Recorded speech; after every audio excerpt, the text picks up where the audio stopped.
अस्सलामुअलैकुम दोस्तों। सिंधी मशहूर ऐं नाले वारो अदाकार मीर मोहम्मद लाखो जी अचानक वफ़ात कीअं थी, सॼी हक़ीक़त ऐं तफ़सील तव्हांखे हिन वीडियो में ॿुधाईंदासीं। सभ खां पहिरियां जेकॾहिं तव्हां असांजे यूट्यूब चैनल ते नवां आया आहियो त महिरबानी करे असांजे यूट्यूब चैनल खे सब्सक्राइब करे घंटी जे बटन ते क्लिक करे ऐं नोटिफिकेशन ऑल करे छॾींदा। सब्सक्राइब करण सां अव्हांजो को बैलेंस कोन वेंदो, पर असांजी काफ़ी हौसला अफ़ज़ाई थींदी ऐं तव्हांखे बि वधीक वीडियोज़ ॾिसण वटां मिलंदा। हलूं था पंहिंजे मेन टॉपिक तरफ़ त सिंध जो क़दीम अदाकार ऐं पत्थर दुनिया ड्रामे खां बेपनाह मक़बूलियत माणींदड़ मीर मोहम्मद लाखो।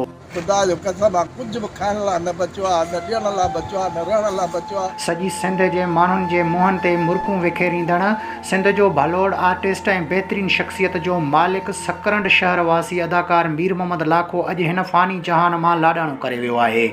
सिंध जो नाले वारो अदाकार मीर मोहम्मद लाखो उर्फ़ नब्बू कमदार दिलि जो दौरो पवण सबबि 75 वरहनि जी ॼमार में हिन फ़ानी जहान मां लाॾाणो करे वियो आहे। कराची जे इलाइक़े शांति नगर में दिलि जो दौरो पवण सबबि सिंध जो भलोड़ ऐं मशहूर ऐं नाले वारो अदाकार मीर मोहम्मद लाखो उर्फ़ नब्बू कमदार सिंध वासियुनि खां हमेशह लाइ विछड़ी वियो आहे।